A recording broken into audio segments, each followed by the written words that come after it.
Это было довольно странно.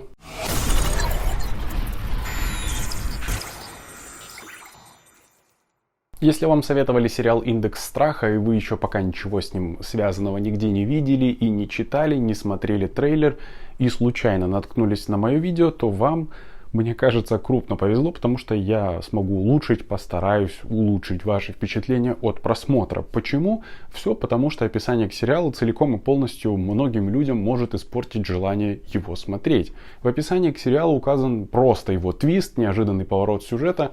Прочитав описание, мне кажется, нет совершенно никакого смысла его смотреть, потому что из него вы узнаете ключевую причину всего происходящего на экране, и это будет неприятный и в хорошем смысле не напряженный просмотр психологического триллера. А в главной роли новоиспеченного 4-серийника под названием «Индекс страха» снимается Джош Хартнетт. Мне хочется немного поделиться, рассказать про этого актера. В далеком 98 году он дебютировал в полнометражном фильме под названием «Факультет» в жанре научно-фантастический ужастик, после участия в котором сразу же был номинирован на премию «Сатурн» как лучший молодой актер. Это американская кинопремия, вручаемая Академией научной фантастики, фэнтези и фильмам ужасов. Награду он не получил, но это почти что проснуться знаменитым, когда ты только дебютировал в крупной картине, которую пустили по кинотеатрам и тебя сразу же заметили. Ты сам мне расскажешь или пойдем к директору?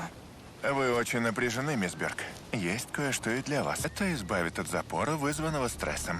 С того времени его карьера пошла в гору. В 2001 году он уже начал составлять компанию крупным звездам того времени или сниматься в главных ролях. Так, например, это произошло с фильмом Перл Харбор, где он был в паре с Беном Аффлеком. В 2002 году вышла классная и смешная молодежная комедия под названием «40 дней, 40 ночей», где Джош играл главную роль. Главный герой побился об заклад, что именно столько времени он сможет продержаться без секса.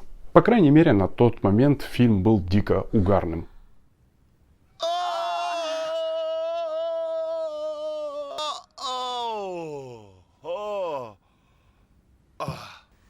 Что это было? Где? В 2005 году плотно упакованный на звезд фильм экранизация комиксов «Город грехов», где он также втиснулся и исполнил главную роль в одном из эпизодов. В том же году у него произошел, можно сказать, пик славы. Вышел фильм «Счастливое число Слевина». Эта картина попадает во многие подборки фильмов, которые нужно посмотреть, подборки лучших фильмов по годам 2000-х, 2010-х и так далее. Да и само кино вошло в топ-250 лучших фильмов и до сих пор его не покидает. После того актер загадочным образом просто пропал. Куда он пропал-то? Нигде не снимался, где-то снимался так по мелочи и с большими перерывами, но это был уже не тот масштаб. Причина этого мне неизвестна. Вообще, по большой части, это, конечно, зависит от агента актера, какие роли он ему выбивает и гонорары. Конечно же, от капризов самого актера. В 2021 году Хартнетт снова засветился на радарах и объявился в картине «Гнев человеческий», где составил компанию Стэтхэму. Да, я буду его так называть всегда. Привык, раньше все писали и называли его так, потом перестали. Мне все равно, хочу и буду. И вообще мы говорим по-русски, а не на английском языке. Поэтому он составил компанию Стэтхэму, а не Стейтему. И вот таким макаром я возвращаюсь в наши дни и скажу про сериал «Индекс страха». А теперь мне предстоит сложная задача как-то подстегнуть вас к просмотру и рассказать о сериале, не рассказывая о сериале и не спойлерить. И я думаю, стоит ли вообще сказать о каких-то подобных фильмах, чтобы... И это не оказалось спойлером, я постараюсь это сделать в конце. В сериале «Индекс страха» Джош Хартнетт играет гениального компьютерщика, который является доктором физики, поэтому все его в сериале называют «доктор», чтобы это было понятно. Он безумно богатый человек, но из-за своего блестящего ума деньги по большей части его интересуют в качестве инструмента, как для воплощения идей в жизнь, для того, чтобы толкать прогресс вперед, вкладывать их в развитие и исследования. Главный герой сериала стоит во главе компании, которая занимается торговлей на бирже и привлекает инвестиции. В сериале иногда звучит терминология из того мира, хеджирование, шортить и так далее. Не думаю, что это будет слишком портить впечатление о сериале. Оно не сильно влияет на сюжет, тем более потом объясняются последствия того или иного события. А если вы понимаете такие вещи, да, то только в плюс вам будет проще воспринимать. Этот компьютерщик создал программу, которая облегчает торговлю на бирже. Она анализирует всякие события, риски и поведение людей на торгах и на основе собираемых данных производит торговлю. Как гениальный компьютерщик пришел к созданию этой программы и как она создавалась, это все осталось за кадром, этого нам не показывают, а просто дальше по ходу сюжета зрителя ставят перед фактом.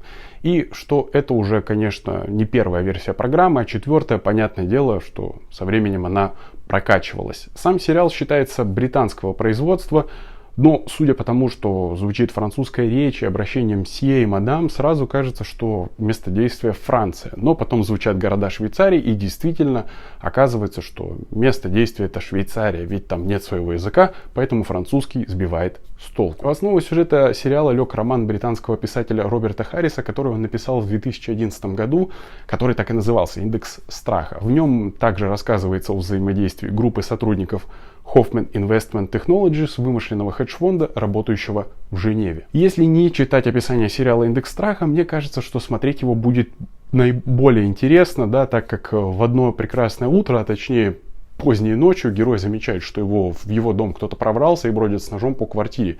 Завязка происходит быстро, вообще этот мини-сериал течет очень быстро и события развиваются интенсивно. Создано нужное напряжение, чтобы сидеть и гадать, что же на самом деле происходит. У сериала классная заставка, хорошее музыкальное сопровождение. Есть два минуса, помимо ужасного описания, которое все вываливает на стол. Первое — это персонаж-инспектор полиции, который ведет и рассуждает странно, как-то ходит, бухтит о богатых людях, нужны ли им такие большие дома, зачем они нужны, бассейны, теннисные площадки и так далее, что все были бы счастливы, если бы довольствовались малым. Наверное, как Диоген, жили в бочке или при коммунизме. Второй минус сериала, по моему мнению, это его конец, не сама задумка, а ее реализация. Плюс, что показали в конце, намекает на продолжение. С любой стороны, как ни крути, ни смотри, оно тут не нужно. Это мини-сериал. И так было понятно. Не знаю, насколько создатели уперлись на концовку книги, на оригинальный материал. И так было написано там, да. Была лазейка для продолжения, чтобы написать вторую книгу. Можно было бы это переиграть.